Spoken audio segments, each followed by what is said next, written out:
Olá galera, sejam todos bem-vindos ao canal. No vídeo de hoje, na MedD Responde, eu irei responder a questão do Júlio César Pereira.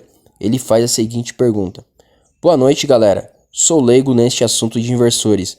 Gostaria de ajuda para ligar uma panela elétrica de 700 watts no meu caminhão que é 24 volts. Comprei um desse aí de 3.000 watts e ele não aguentou nem 20 minutos e queimou. Não tem mais jeito. Qual devo comprar para resolver o problema?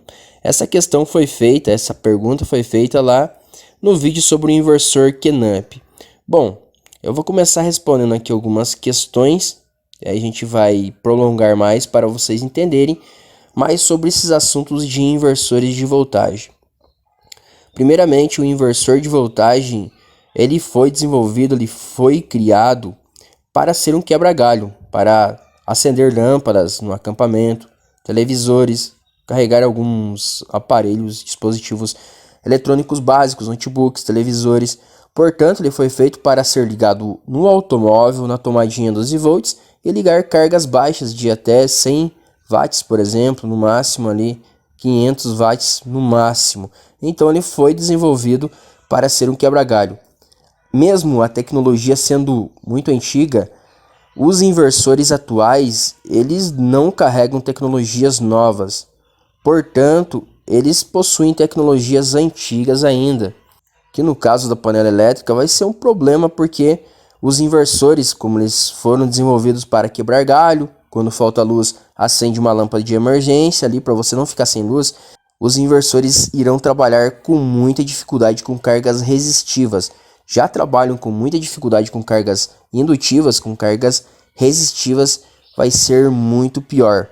Os inversores eles estão sendo muito difundidos nos últimos 5 anos que eu venho acompanhando. Começou há 10 anos mais ou menos atrás, mas os últimos 5 anos, devido ao crescimento da energia solar no Brasil, eles estão sendo muito difundidos, tanto os microinversores para a rede off-grid, tanto os inversores off-grid para a rede que usa bateria. Antes da energia solar, os inversores já eram difundidos no meio dos caminhoneiros. Eles ligavam televisores e assim por diante. Mas agora que está sendo muito mais difundido, os preços estão caindo. Bora lá então explicar por que os inversores são tão ruins com cargas resistivas. Eles não foram feitos para trabalhar com cargas resistivas. Você até pode ligar cargas resistivas de até no máximo, por exemplo, 500 watts.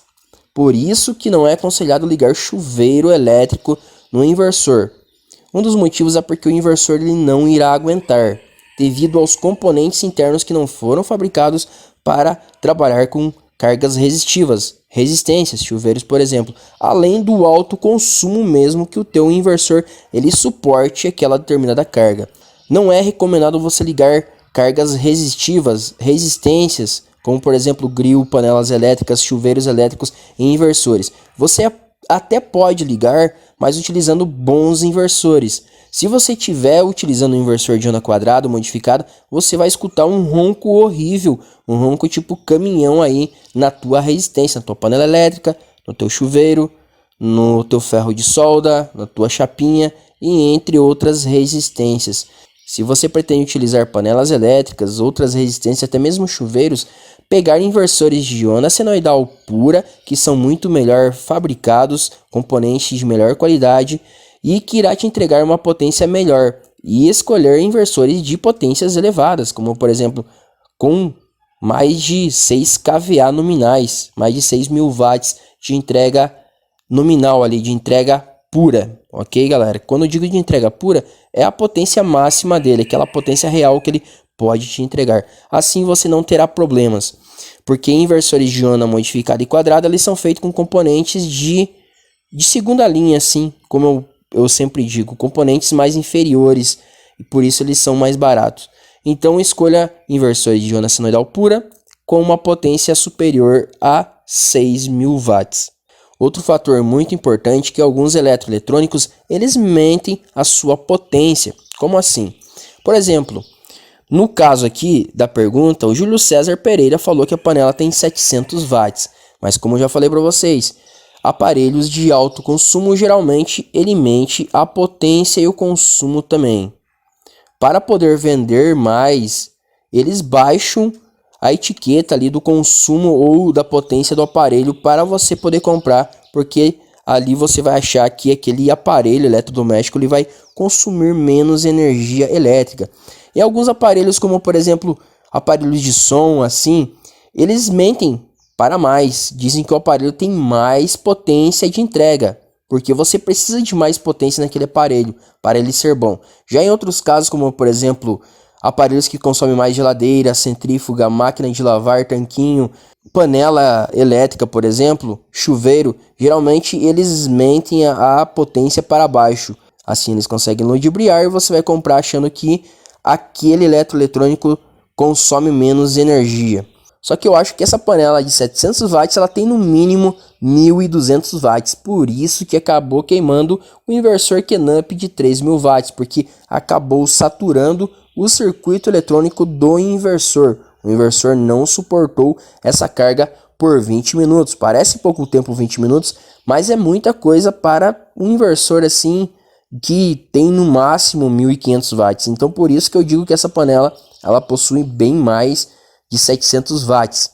E não podemos nos confundir, e tem muitos técnicos que ficam furiosos nessa hora comigo, de potência e de consumo elétrico. Por exemplo, se essa panela ela tem 700 watts de potência, olha aí. Tem alguns aparelhos eletrônicos que eles mencionam a potência em watts e o consumo em watts, que são coisas diferentes. Tem alguns que só mencionam o consumo em watts. Nós temos uma panela que ela consome 700 watts. Se a gente for fazer as contas, 700 divididos por 1.000, que é a conta matemática para a gente chegar no consumo mensal, 700 divididos por 1.000 vai dar 0,7. Daí você faz multiplicado pelo número de horas. Quantas horas que essa panela vai ficar ligada? Vai ficar ligada 1 hora, 2 horas, 3 horas. Eu faço 0,7 vezes o número de horas que eu pretendo deixar ligada essa panela. Assim eu chegarei ao consumo em kWh mensais. Só que essa panela, eu tenho a certeza que ela está mentindo a potência dela e o consumo mais ainda, que ela tem no mínimo ali 1.200 watts. Que nesse caso eles mentem mesmo a potência para que você compre achando que você vai estar consumindo menos energia. Só que uma panela dessa, realmente, se ela tivesse 700 watts de potência, o consumo dela seria muito maior. Por quê? 700 watts de potência é a potência que ela vai gerar ali para fazer todo o processo de cozimento. A potência dela é a potência que ela nos oferece, diferente do consumo. Quando o aparelho diz a potência e o consumo, daí sim você vai fazer os cálculos a partir do consumo e não da potência. No caso aqui, essa panela, a potência dela é 1. Só que se você for somar no final do mês, você vai ver que o consumo dela que você vai pagar vai ser maior, porque ela, na verdade, ela consumiu bem mais de 700 watts. Estes 700 watts é a potência por hora que ela vai estar gerando ali, que ela vai estar aquecendo, cozendo a comida. Então 700 watts. Só que devido a perdas, devido ao calor, perdas devido à instalação elétrica, nós vamos ter um consumo diferente. Em resistências nós temos consumos diferentes e que esse consumo pode variar até de 20% dependendo da resistência. Então você deve calcular mais ou menos 1.000 watts de consumo dessa panela. Lembrando, galera, que a rede elétrica ali, a energia, o teu inversor, as tuas baterias, a rede elétrica da companhia é como se fosse um agiota. Lembre-se bem, o agiota ele sempre cobra uma porcentagem para te emprestar o dinheiro. Ele vai te emprestar R$700, no caso 700 watts, mas ele vai te cobrar R$1.000, 1.000 watts aí no final das contas. Por quê?